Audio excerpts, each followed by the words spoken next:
Nós vamos ver, né, o Salmo 23.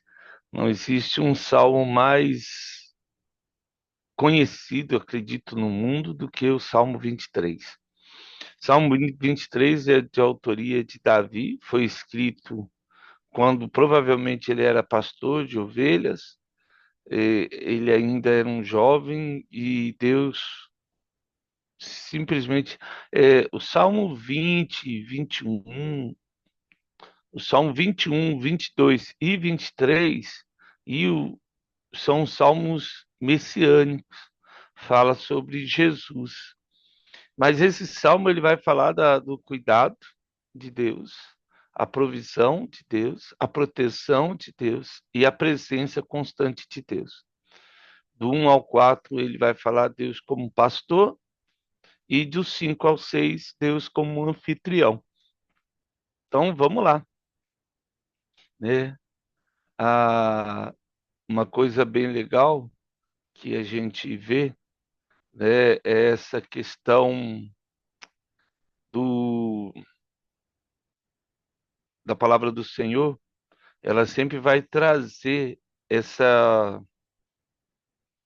ideia da presença de Deus sobre a vida do cristão, né? E, peraí que saiu aqui. Cadê? Gustavo aqui. Estou te procurando aqui, Gustavo. Peraí. Não, tá.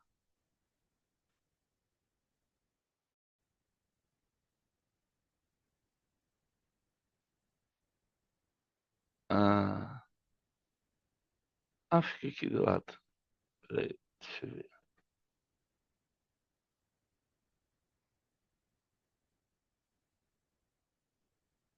Consegui voltar aqui. Desculpa. Traz essa presença. Então vamos lá. Salmo 1. O Senhor é o meu pastor, né? Adonai Larroi, o Senhor é o meu pastor, e de nada me faltará. Então, é, é, Larroi é pastor, Adonai é aquela expressão que a gente já falou, Yahvé, mas eles não pronunciam em Yahvé, eles chamam Adonai, porque para o judeu o Yahvé é um nome muito forte de Deus, é uma palavra que não pode ser pronunciada, apesar de escrever Yahvé, eles chamam Adonai. Então você vai às vezes ver, falar, mas está escrito Yahvé no original e a pessoa fala Adonai. Então ele sempre traz o nome dessa paternidade de Deus.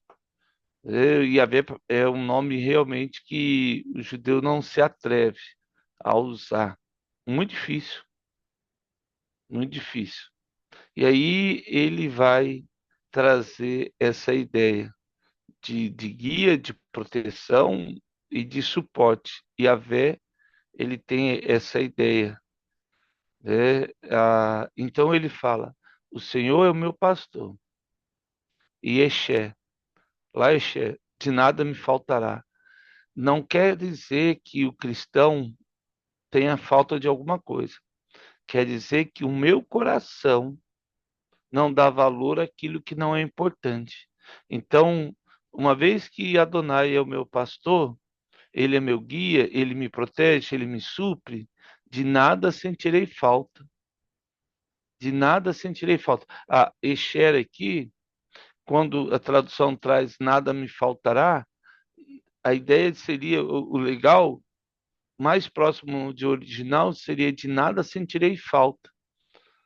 Porque pode faltar. Legal de Davi, como a gente já viu em vários textos aí, na jornada dele, muitos momentos faltou muita coisa na vida de Davi, mas ele não sentia falta de nada porque ele sabia que Deus estava com ele. Então, assim, a vida passa a ser mais leve, mais agradável. As pessoas no mundo, ou até mesmo dentro de uma igreja, quando está distante dessa conexão com Deus, acaba sentindo falta de muita coisa. O coração está sempre insatisfeito. E às vezes de tempo em tempo a gente sente isso, um coração insatisfeito. Parece que nada está bom, parece que anda e não sai do lugar. Nessa hora ter uma intimidade com Deus. Não digo que é fácil, eu digo que é o melhor caminho. E aí Davi sabia disso, porque nos momentos que ele teve insatisfeito, a gente já viu isso em vários salmos, essa mudança drástica de Davi, no momento em que parece que tudo está dando errado, ele fala, mas eu confio no Senhor, eu busco o Senhor, eu adoro o Senhor, vou até o Senhor. Ele dá uma mudada assim e, e dá a entender que essa provisão certamente vem do Senhor. Vamos ler Jeremias 31:10. Tem vários textos assim. Esse livro de Salmos 23 com certeza é um divisor de água na vida de todo cristão. Jeremias 31:10. Ouvi a palavra do Senhor, ó nações, e anunciai nas terras longínquas do mar, e dizei: aquele que espalhou a Israel o congregará e o guardará como pastor do seu rebanho. Então, Deus tem esse cuidado de nós. E aí ele chega no verso 2 agora, né? Bionte, né? Ele me faz, e aí deixei e abstene, me faz repousar em pastos verdejantes. Leva-me para junto das águas de descanso. Então, Davi, ele traz o Senhor, né, ele, Adonai Lahoi, aí, esse pastor, que não me faz, ele é tão importante na minha vida, que realmente as coisas podem até faltar, mas eu não vou sentir falta, porque ele me faz repousar, descansar, né? Menos shot, que é aquele, sabe aquela que você deita na rede e fica ali esperando o momento de ser chamado ou não, que você pode cochilar, pode descansar. Não quer dizer que nada está acontecendo em volta. Quer dizer que você consegue um tempo com você mesmo e com seu pai.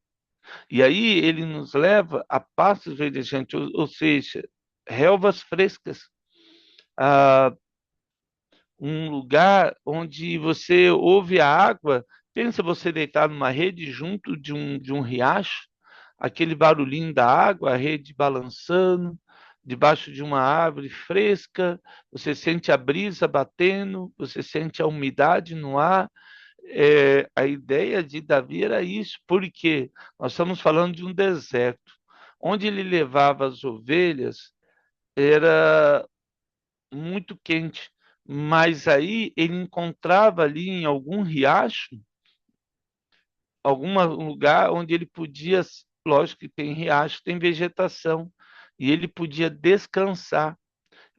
Ele podia abrir o olho e ver em volta todo um relevo acidentado, seco, desértico, mas ele estava num lugar escondido, um lugar onde havia uma sombra, um lugar onde ele podia deitar e ouvia o balido das ovelhas, ouvia a água do riacho, ou ali, aquele momento era só dele, era um momento de descanso e tranquilidade. E Deus vai conduzindo aí, conduzindo com cuidado. O pastor de ovelhas é algo fora de série, porque a ovelha ela não bebe água turva. Se alguém pisar na água e levantar uma sujeirinha ali, ela não bebe água. Ela só bebe água limpa e tranquila. A água tem que estar paradinha assim, é como uma lagoinha, assim. Ela não pode, nem uma ovelhinha pode pisar na água. Se pisou, acabou. Ninguém bebe mais nada. Não, acabou a brincadeira.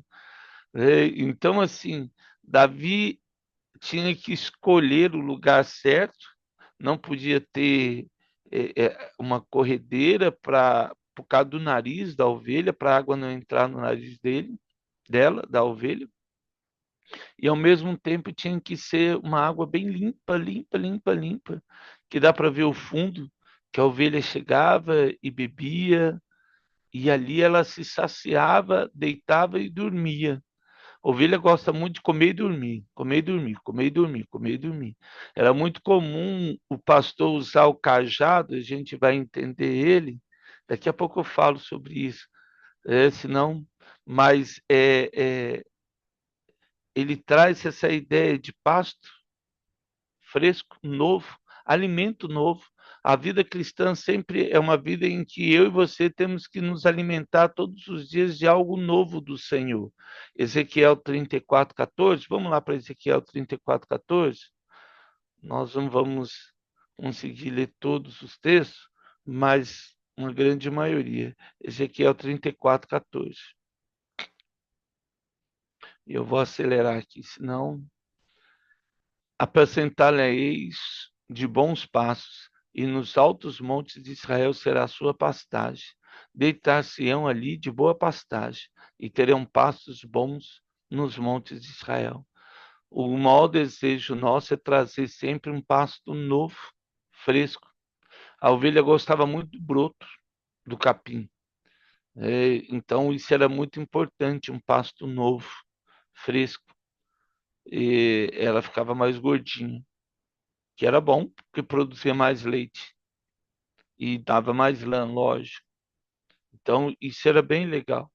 Ah, além disso, voltando lá para os Salmos, né, esse cuidado de Deus, onde ele traz o alimento, traz o descanso e traz a segurança. E leva-me para junto de águas de descanso. Refrigera minha alma. Guia-me pelas veredas da justiça, por amor do seu nome. E aí, Davi traz agora a restauração da alma dele, porque é um renovo. É, quando ele fala que o Senhor é meu pastor e de nada sentirei falta, e aí ele traz essa ideia que, além de não sentir falta, ele me faz repousar em pastos verdejantes e leva-me para junto de águas tranquilas. A nossa alma, ela é renovada, é um lugar de descanso. Não existe um outro lugar de descanso se não for na presença de Deus.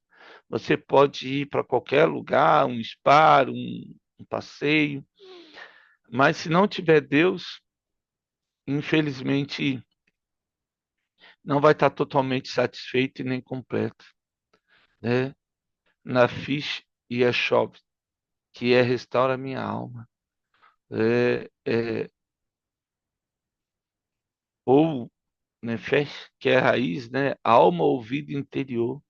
E é bem legal, ó, quando ele fala refrigera minha alma, traz descanso para minha vida interior, restaurar, trazer de volta aí aquilo que Deus tem para nós.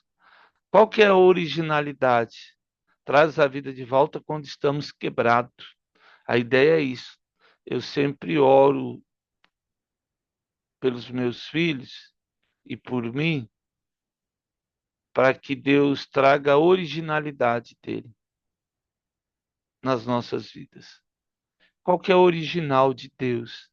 A ideia aqui do salmista, quando ele fala, né, refrigera minha alma, é trazer de volta o que era original, que Deus sonhou para mim e para você. E às vezes eu pergunto, eu quero ser de novo como diz a música do Rebanhão, quero voltar ao primeiro amor, é trazer de volta essa ideia de vida interior de Deus. E guia-me pela vereda, da justiça aí, um caminho justo, um caminho de justiça. Deus, e aí ele fala, né? Por amor do seu nome. Então, sabe aquele que não pode ser voltado para trás? É o amor de Deus. Então, uma vez que Deus determinou, ele não tem como voltar para trás. Deus tem esse cuidado aí. quando Pedro está no mar e fala, se for tu, manda que eu vá, Jesus falou, lógico, é eu. Ou aquele pai chega, se tu podes, cura. É, lógico que Deus podia, Jesus, era Deus, é Deus. Então ele curou. Davi faz essa mesma oração. E ele fala lá, ó, guia-me pela vereda da justiça, por amor do seu nome. Então, se o Senhor ama o seu nome, o Senhor me guia na tua justiça. Esse caminho justo, ele direciona a nossa vida. Esse caminho da justiça aí, um caminho correto, um caminho que traz a presença de Deus. E aí ele chega no verso 4. Vamos ler Miqueias 7,14 antes de ler o verso 4. Miqueias 7,14. É, e ele traz aí: apacenta o teu povo com o teu bordão, o rebanho da tua presença que mora sós no bosque, no meio da terra fértil. Apacentam-se em Baçã e Gileade, como nos dias de outrora. É lindo isso aí, o cuidar de Deus. Voltando no verso 4 lá, então agora, do Salmo, o cuidar de Deus se apacentar num caminho. E ainda, e aqui é bem legal, porque aqui eu tenho uma mudança. Eu tenho ali a confiança de Davi em Deus, o refrigério, o cuidado, o descanso. E agora eu preciso de um direcionamento. Então, na nossa vida, quando eu chego no momento que eu entro no meu quarto, tranco a minha porta, em Mateus 6 vai dizer isso aí, e aí eu tenho uma intimidade com Deus, como diz Gênesis capítulo 20, como Abraão teve essa intimidade com Deus e gerou Isaac. Agora, para gerar um milagre, eu preciso ter intimidade. Para gerar um filho, preciso ter intimidade. Assim, um milagre é gerado com a intimidade com Deus. Literalmente, a palavra é essa intimidade, como de homem e de uma mulher. Mas é muito mais que isso, porque é uma intimidade que vai além de uma intimidade física, é uma intimidade de alma e espírito. Corpo, alma e espírito. Junta tudo aí num só. Porque ele pede, guia-me por amor do seu nome.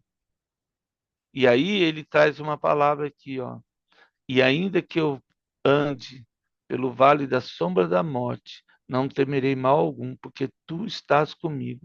O teu bordão e o teu cajado me consolam. Aqui uma palavra, né?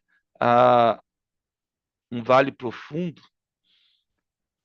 Primeira coisa, Davi não passava por um vale da sombra da morte. Ele fala que, ainda que eu ande, a palavra aqui, é, lembra que a gente falou lá no Salmo 1? A palavra aqui não é Alac, aqui é Ilac. Ou seja, eu ando por conta, né? Quando Alac é andar com Deus. Aqui é eu decidir andar. Se eu, é isso que Davi está dizendo, e ainda que eu, não que Deus me levou, e ainda que eu escolhi andar num lugar que eu não deveria andar, que traz a morte, um lugar perigoso, porque se você anda em qualquer caminho, que você sabe que é um caminho. Aqui não está falando de você ir para o trabalho ou ir para a escola, sabe? Seguir um caminho que você segue. Não é questão de ter bandidos. Tinha vales ali que o bandido ficava em cima, mas Davi podia escolher o caminho mais longo ou o caminho mais curto. E às vezes a gente precisa escolher um caminho mais longo, mais difícil, de jejum, de oração. Posso escolher um caminho curto de não fazer nada? Posso, mas não quer dizer que eu vou obter vitória. Mas quando eu escolho, às vezes, um caminho mais longo, mais distante, eu vou ter que me esforçar mais. Vai depender de mais energia. Então, o Davi, ele traz aí que mesmo que ele escolhesse andar no vale da sombra da morte, não temerei mal algum, né? Porque tu estás comigo.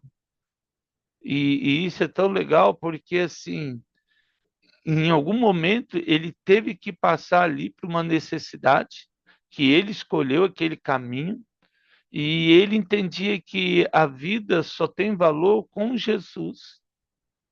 Como diz Paulo, viver é Cristo, morrer é lucro. Então, ele representa esses momentos na nossa vida de perigo, de sofrimento, de morte, ou até de uma crise profunda. Não é difícil. O Elias viveu isso. Quando ele entra na caverna de Adulão, ele chegou numa crise que ele achou que só ele. E aí Deus falou com ele, falou: Ei, filho, tem mais 7.000 que não se dobraram diante de Baal, junto com você. Não duvido que Davi entrou numa crise em algum momento, não poucas.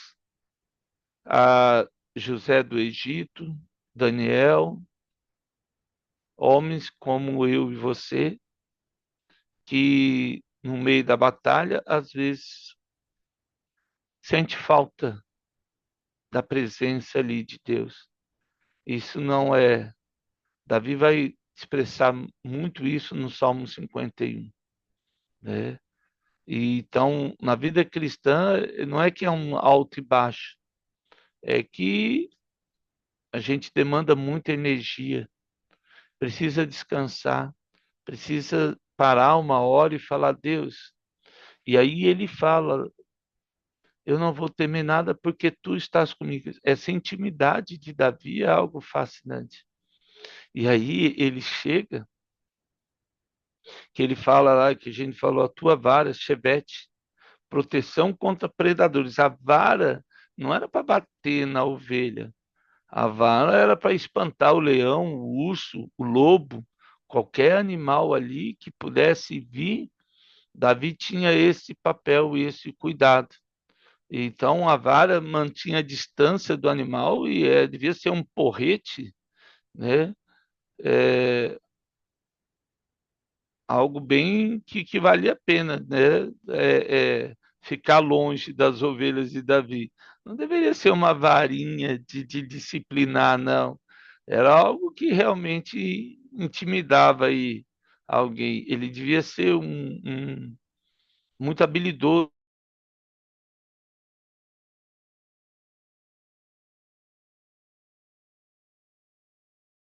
nível aí.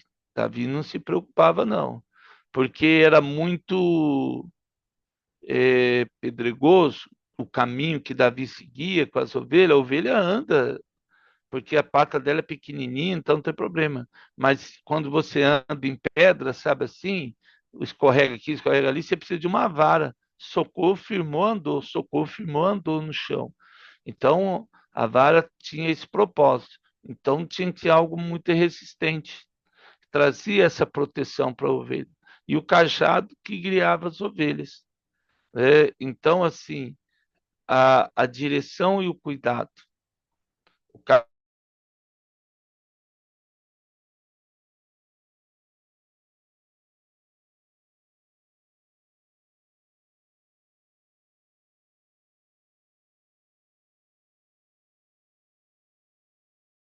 fala, como é que a ovelha chegou ali? Ela foi comendo e caiu e ficou presa num buraco, ficou ou morria. Então, Davi não podia perder as ovelhas. Ele ia lá e buscava a centésima ovelha. Com um cajado, ele segurava no pescoço dela e falou: "Ups, volta aqui." Ou muitas vezes ele virava ela, porque estava dormindo um tempão aquela ovelha e ele, deixa eu ver se está viva. Ele literalmente virava ela, porque senão às vezes tinha ovelha que dava água no pulmão, de tanto tempo que ficava deitada de um lado só. Aí ele dava essa mexida nela que ela não se mexia. tem esses detalhes assim que são bem legais. A vara talvez, em algum momento, é, poderia ser usada até para disciplina da ovelha mais rebelde, principalmente quando elas iam beber água. Sempre tem aquelas mais egoístas que saem, bebeu e às vezes sai pisando. A Ezequiel vai falar sobre isso. Ovelhas e ovelhas, cabras e ovelhas. Ele vai fazer essa distinção. Ele fala exatamente isso. Acaso, além de beber água, ainda tem que pisar na água para o outro não beber? É quando. Mas isso é importante, mas a gente vê no outro momento aí, senão não dá tempo aí. É. E aí ele chega no verso 5, ele muda de um Deus como pastor e passa a ser um Deus como anfitrião. Nossa, um minuto aqui, ó. Então vamos lá. O verso 5 aí, e a, prepara-me uma mesa na presença dos meus adversários e unge minha cabeça com óleo e meu cálice transborda. Então, Davi, ele vê a vitória ali em Deus, na vida dele. Uma mesa é, lógico, um lugar de honra, um lugar de vitória, porque você só vai comemorar quando você vence alguma coisa. Terminei o dia, você vai comer, você vai sentar na mesa, você vai ter uma provisão ali, e aí ele vai mais longe. E os inimigos, prepara, ele come junto com os inimigos. É algo fora. E ele fala, ó, prepara uma mesa na presença. Ou seja, os inimigos dele estão todos lá. Estão vendo que Deus está honrando ele, estão vendo que Deus é com ele. E ele põe ali na mesa junto. Davi não se incomoda com isso. Eu vejo um homem realmente de Deus. E aí ele fala, e unge minha cabeça com óleo. Então, naquele momento, Davi é honrado na presença de todo mundo, como José do Egito foi no Egito. Imagine aquele homem saindo da cadeia, agora é o segundo do rei, e as pessoas tendo que se curvar diante de José, devia ser algo fora do comum. Trazia alegria e a bênção divina aí. A unção traz isso. E meu cálice transborda. A alegria de Davi transbordava. O verso 6. Bondade e misericórdia certamente me seguirão todos os dias da minha vida e habitarei na casa do Senhor. Tov, né? Bondade. Recede que é graça ali, amor e misericórdia. Radaf quer perseguir. Bem legal aqui, a bondade e a misericórdia, ou seja, e aqui o recede de Deus, a graça de Deus e o Tov, a bondade e misericórdia, né? O Tov recede e eu busco.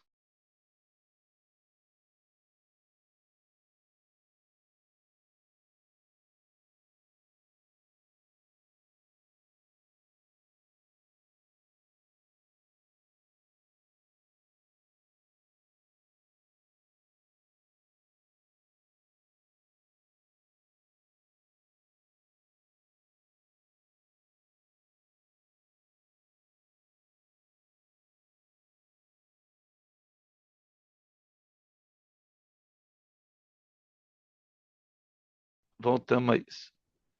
Só para terminar o salmo aí. Então, a bondade nos persegue. Era algo que, assim, a bondade e a misericórdia do Senhor tem nos perseguido. Não é eu que vou atrás dela. É isso que Deus está falando.